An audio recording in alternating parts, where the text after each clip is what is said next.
Greetings and salutations, ladies and gentlemen, and welcome once again to the Storyteller's Corner.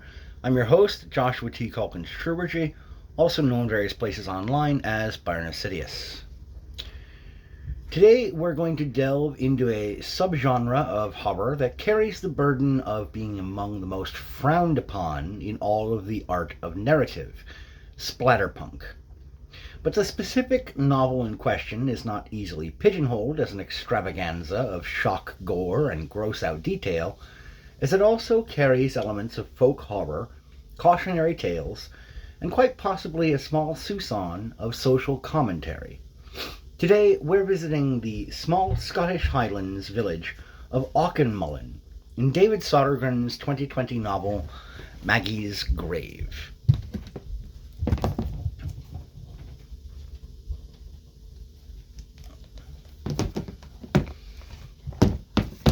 Which I picked up and read on electronic version. I'll begin by doing as I normally do with these review videos. I will start off with a brief synopsis and then move along into a mostly spoiler-free, breakdown mechanical analysis of the 5 primary elements of narrative that I have used in the past and continue to use for analyzing and assessing the quality of a given work. Synopsis. And obviously, reading my handwritten script here from my review notebook.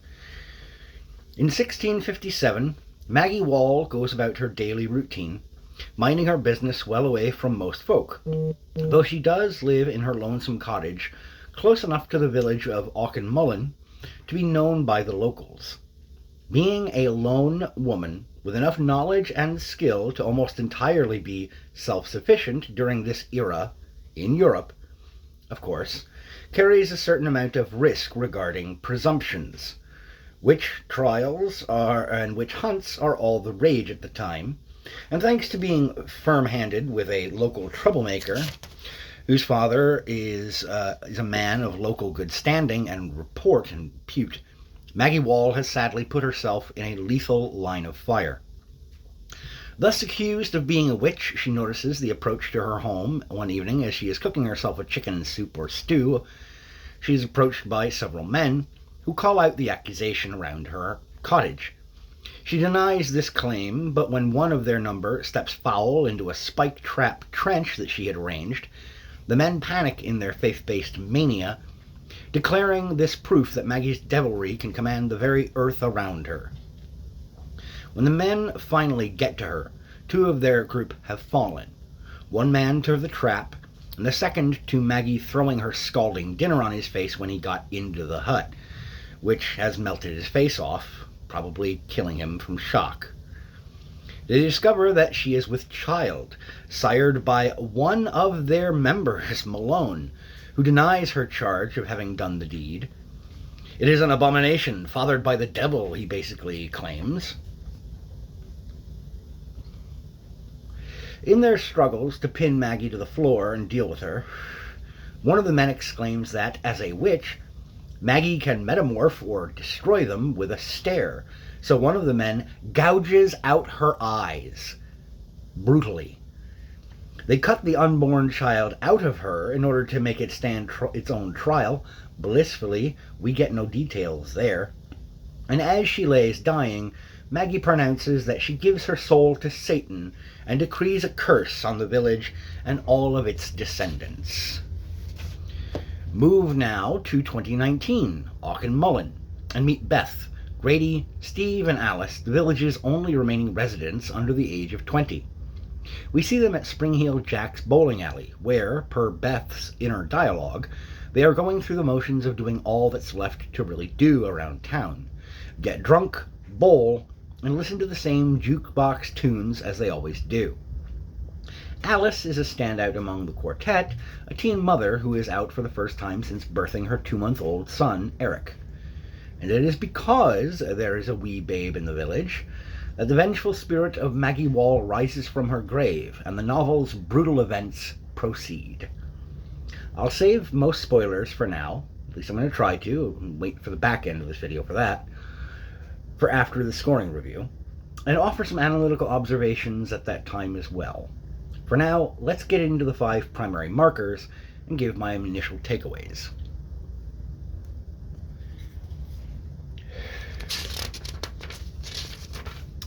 Characters, 6 out of 10. The majority of the novel is told in a manner that centers young Beth Collins as our point of view protagonist, and examines her relationships with Grady, her boyfriend, Alice, her childhood bestie, and Steve, a jock sort whom she barely gets along with, but who is included because of his relative age to them, and the village itself and its denizens. As such, she gets a pretty thorough character examination throughout the book, as does her boyfriend Grady. Alice receives a fair amount of extrapolation as well, though hers is focused chiefly on how much her worldview has changed since she is now a new mother, one riddled with uncertainty, self-doubt, and guilt. The titular monster of this tale, Maggie, doesn't get much in the way of development beyond her motivating incident and what she will do in order to claim the village's newborn babes, but hoo boy! She is an engine of undead slaughter, most merciless, and unlike many other creature feature type stories, she is present in a lot of this tale. Why then would I only give the character category of this work a middling score of around 6? Well, to be frank, I've watched a lot of horror movies and read a fair amount of genre fiction books in horror, and the primary cast of this novel are straight out of B-schlock horror central casting, and the supporting/secondary cast is mostly comprised of one-dimensional cardboard cutout chattel, except for perhaps Jack, who's a pretty good archetype support character. In all honesty, I would have given this category a 5, but for one element that boosts it up: Auchtermullin itself. The township itself, the environment of the story, is its own kind of character in this tale, as often happens with folkloric stories. The setting itself, by dint of its atmosphere, lends such flavor to the narrative that the reader cannot help but rely on its framework for the story to function. Auchtermullin is a husk of what it once was, a blighted place with under 100 total residents. They barely even get internet service up here.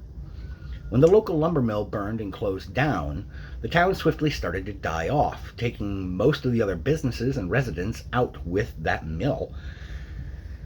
And yeah, it's a town in decline. Only a tiny populace even remains to risk Maggie's curse to begin with. Dark, stagnant, and dilapidated, Auchtermullin is a creature in its last days and death throes. Plot, 3 out of 10.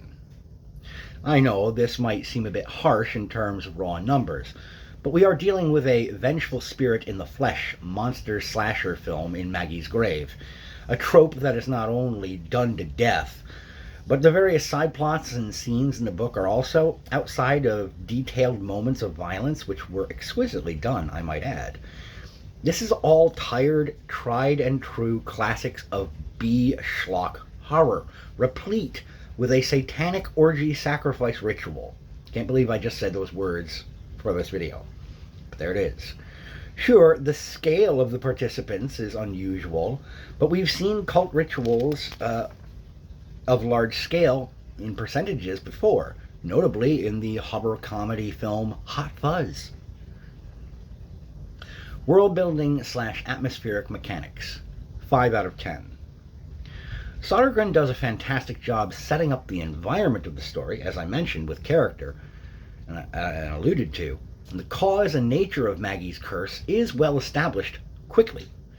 However, the vengeful undead witch monstrosity's morphology and capacities are inconsistent throughout the story, at times seemingly entirely superhuman and physical, and at other times it seems easy to contend with, resulting in a mishmash of raw physicality like Jason Voorhees, yet other times there's a defiance of physics like Samara from The Ring, not really settling into either groove or approach definitively, and thus kind of not doing either very, very well.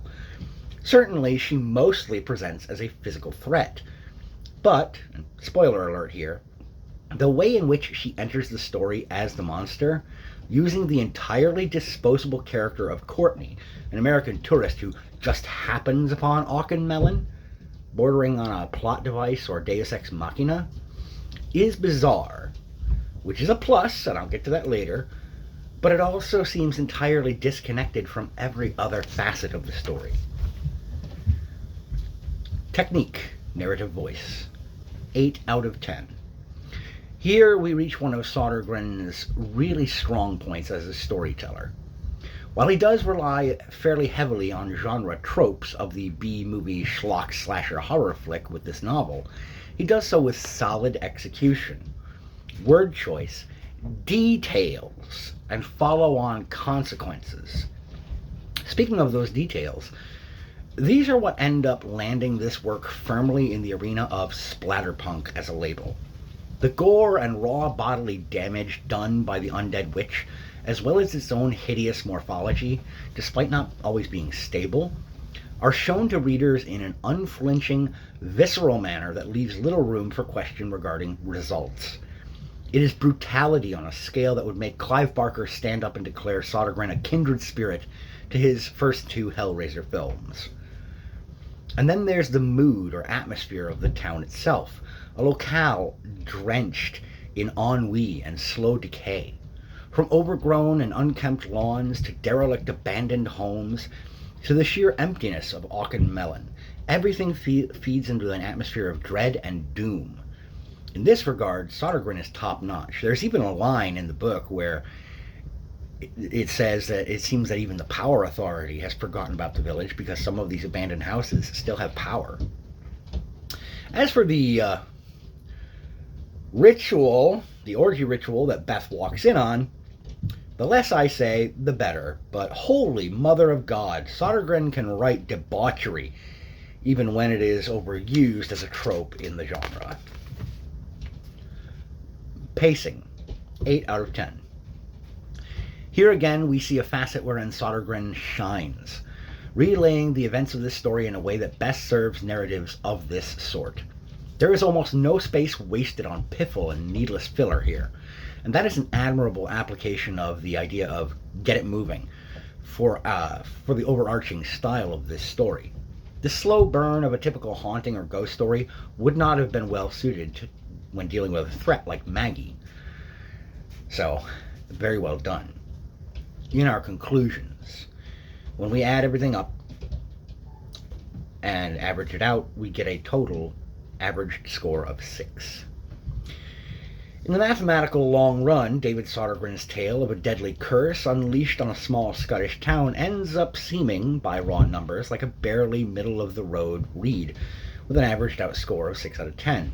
There are definitely redeeming qualities to it, though it will be a challenge for average readers who aren't horror or splatterpunk diehards, or obsessively analytical types like myself, to give it the benefit of the doubt.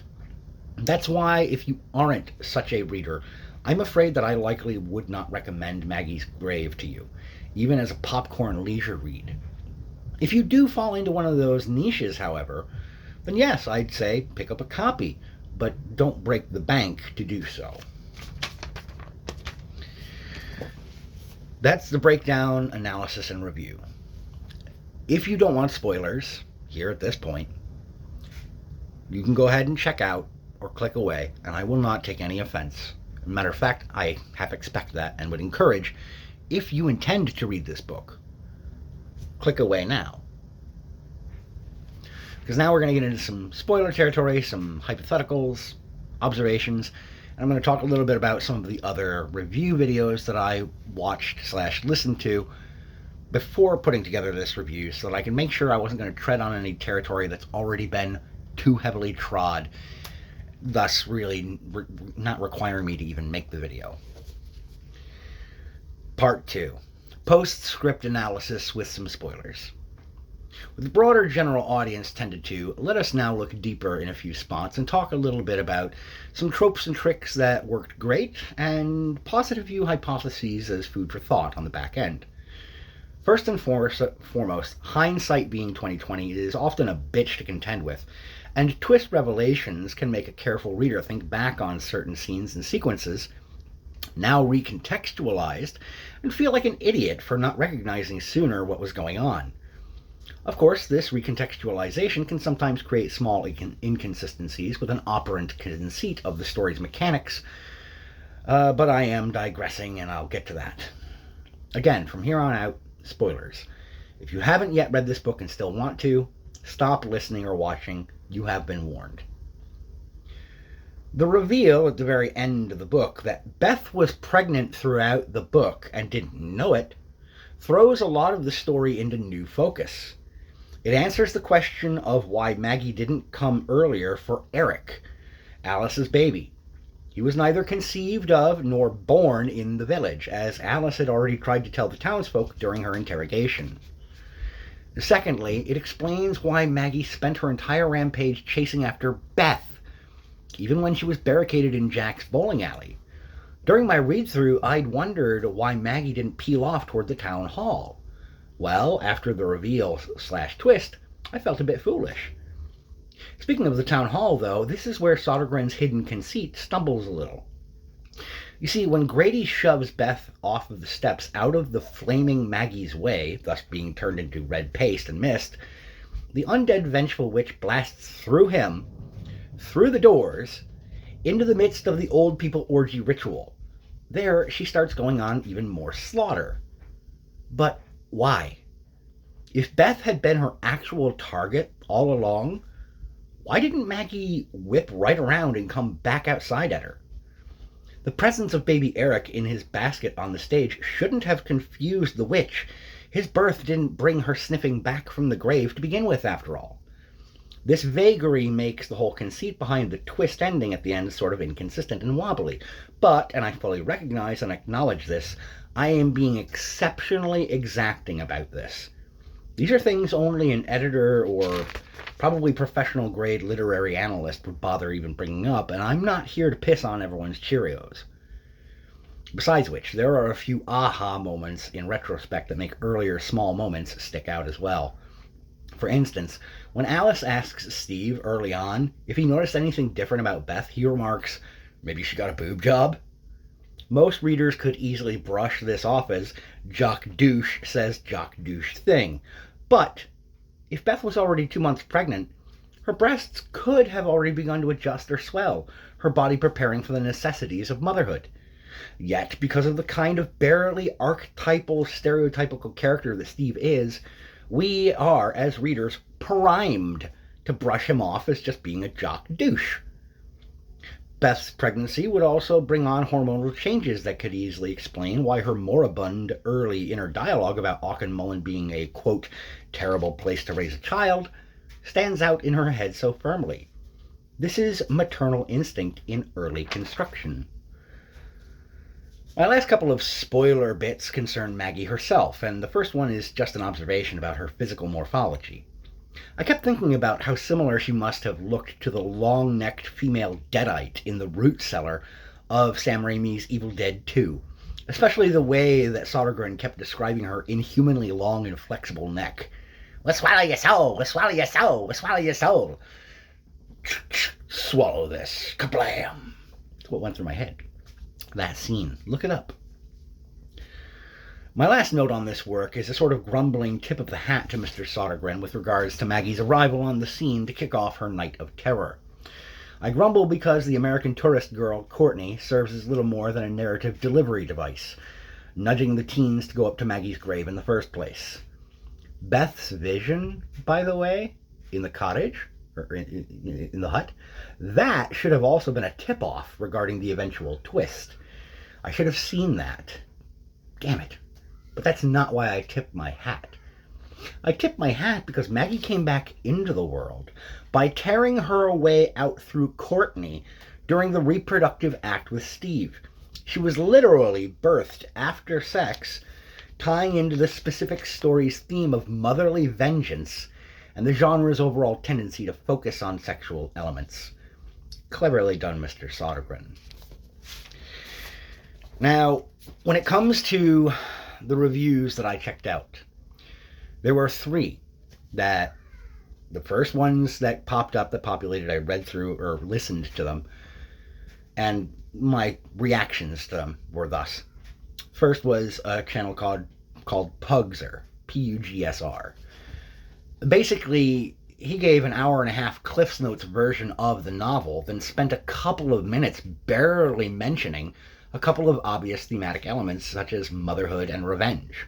It wasn't so much a review as a, hey, if you don't want to bother buying or reading the book, here's a very short version of it.